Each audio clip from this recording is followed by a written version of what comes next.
this time with not Huggy Wuggy and Kissy Missy, mainly cause episode 8 of The Amazing Digital Circus hit me like that truck that hit Gangle. Cause like, wow, what an episode. It was so good and so beyond what I thought it was going to be that it got the ball rolling for the redesign series I had planned for when the season was over. That way we could all yap together and just enjoy shouting out things that are no longer spoilers because the show is now over. But seeing as how that's out the window, I'm gonna do my best. But yeah, also, before we get into it, this redesign series is just purely for fun and more so for me to play around with the ideas given to the characters and what the characters are based around specifically. Other than Gangle, but that's for later.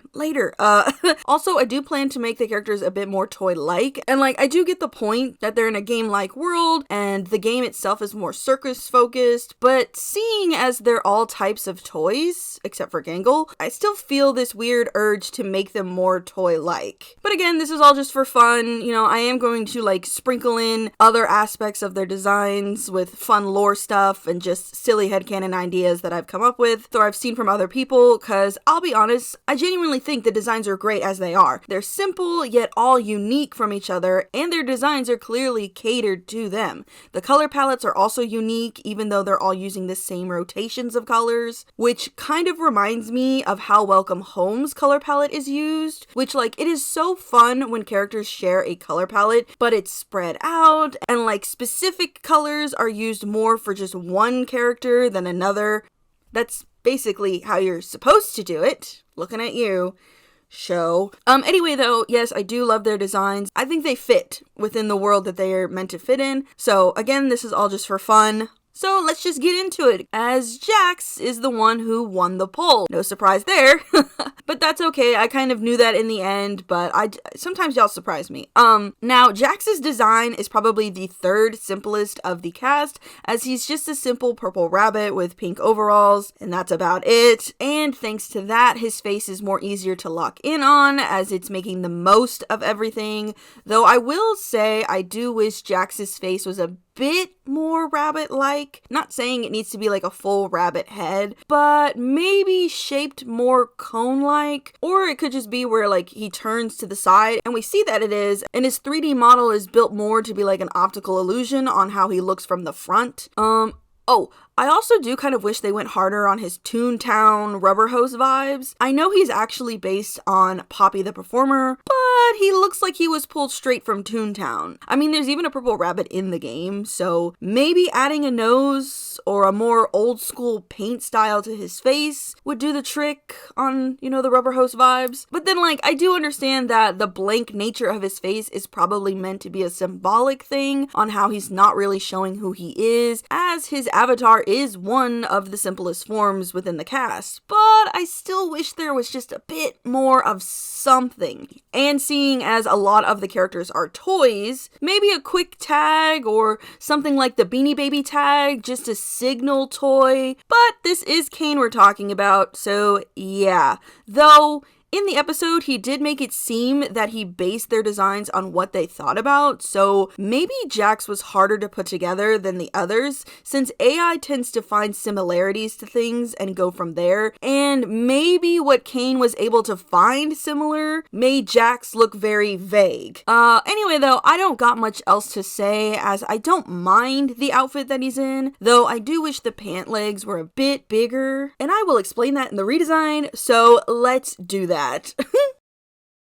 Okay, for Jack's redesign, again, I'm going more toy themed, so instead of his ears being solid purple, I gave his inner ears polka dotted fabric. I also reshaped them a little bit, so they're not just like these weird little perfectly straight bunny ears. I like curved them a little bit more. I also included a tag to his ear to really sell it. As for the rest of his body, I did make his face more egg shaped. Nothing super noticeable. That way it doesn't stick out too much and like disrupt the whole thing going on with his facial features, unless he turns all the way to the side. I also gave him a more sculpted tail instead of a ball shaped bunny tail. And for the rest of his overall body, I just gave him face face markings that go to his chest and stripes on his arms to kind of make it look like he's wearing a shirt, but also as a bigger nod to Poppy the Performer's pajamas, who he is actually based around, which I low-key find really funny that Jax is probably 100% what Kitamono and Poppy's kid would look like, or just like a fusion of them. Also, side note, kind of, but like the mask on Kitamono feels very Gangle inspired, and I wonder if that's like a deeper cut reference to why Jax kind of migrates over to her after Ribbit and Kaufmo, but anyway, the rest of his face, I just kept the same, like same eye shape, same mouth shape, but I did add slits to his eyes, just like what was used for classic Rubber Hose animation styles, which seems to be a part of Jax's overall design. I know it's not referenced by Gooseworks themselves, but like there's theming going on that I'm seeing.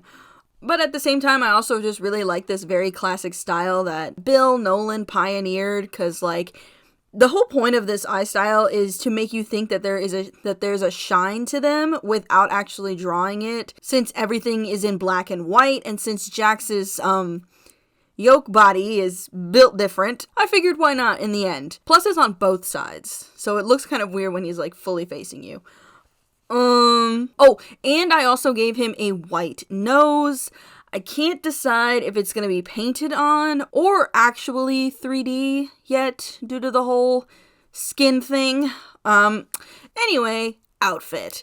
So since Jack is based around Poppy the Performer, I decided to add a few stripes to his overalls. Mainly just 2 stripes on the straps and 2 stripes on the bottom of the pants. And speaking of overalls, so I know Rubber Hose animation clothes are usually tight for convenience, but based on Jax's laid-back attitude and my love for more 80s Looney Tunes styles, I figured why not make the pant legs a bit bigger. Plus, to me, it just makes him look more fluffy and cuddly and more toy-like. Plus, if Jax was a legit toy and this is how he was structured, having heavier pants would probably make him stand up better. I also made the hem of his pants the same fabric as his inner ears and his chest pocket as my 3-for-3 colors, or pattern this time. I also did make his overall straps more loose.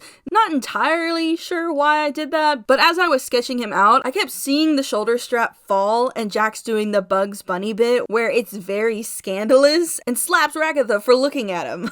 As for his gloves, I gave him more ripped up finger gloves since Jax is more of a villain type in the Toon world. I figured that the gloves should reflect that, and usually that's very beat up gloves.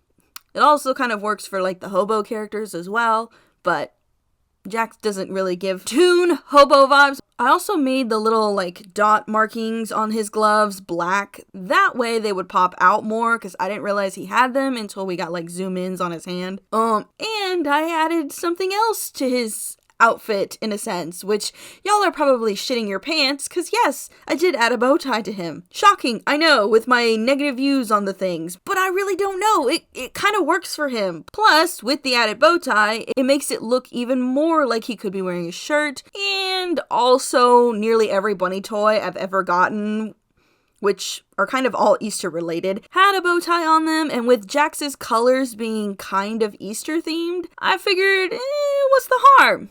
He is more toy based this time around, so why not? And speaking of colors, obviously I stuck to the OG colors as I see no problem with them, though I did add 2 more colors, which just bumps up the color palette to 5, when technically 3 and 4 are a better number for color palettes, but since these are 3D models and just a layer, it's not that bad to have a lot more colors added to a 3D model. So I just added a lighter yellow for the polka dot pattern and used it for the stripes as a nod to Poppy the Performers, whose PJs are red and white.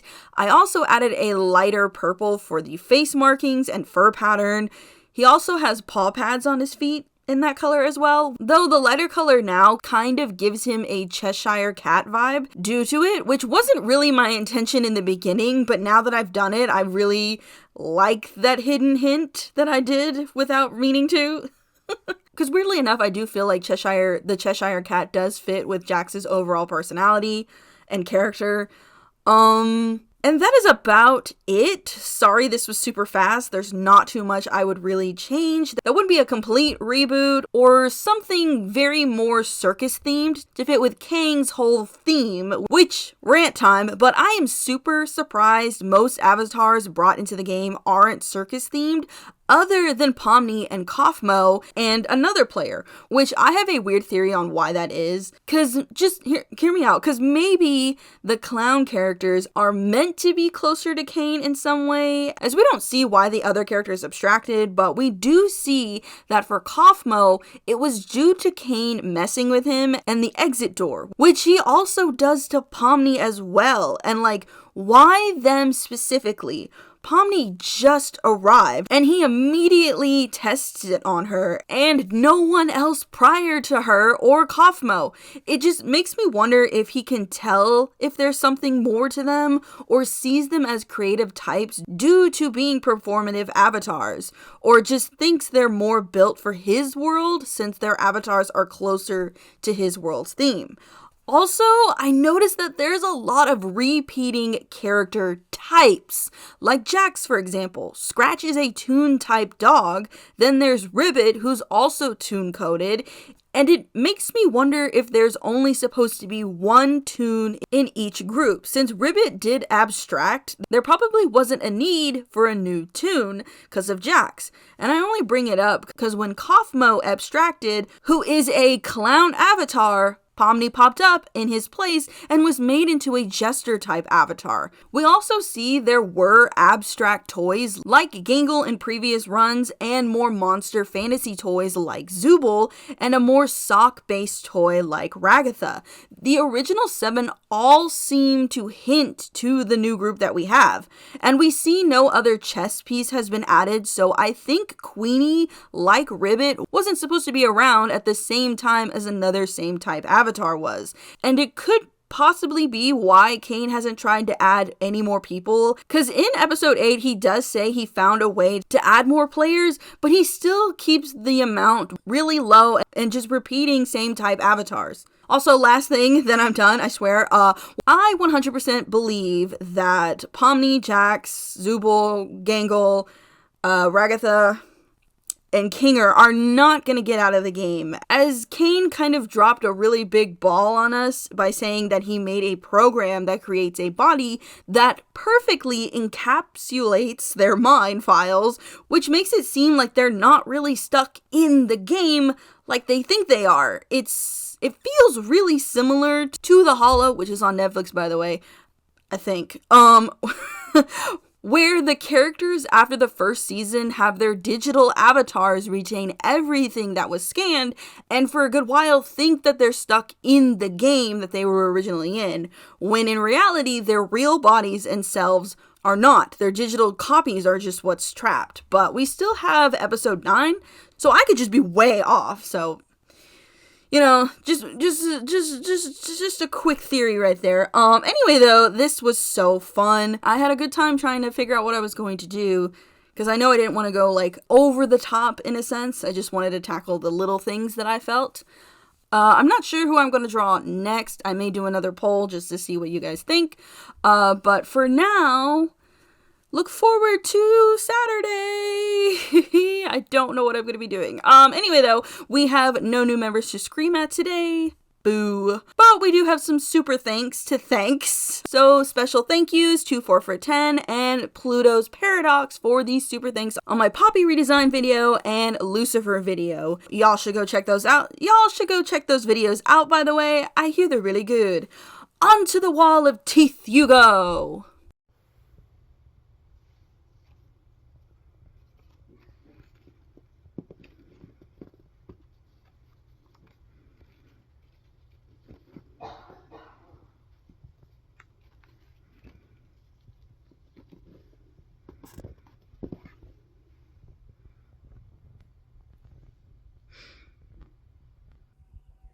Also, thank you to the other members. You have my whole heart. Everyone else, please remember to like, comment, share, and subscribe. Follow me on my socials right here, and if possible, hit that join button or super to join the Board of Teeth. It really helps out the channel and me. I hope you all have a super fantastic day, and I'll see you in the next one. Bye!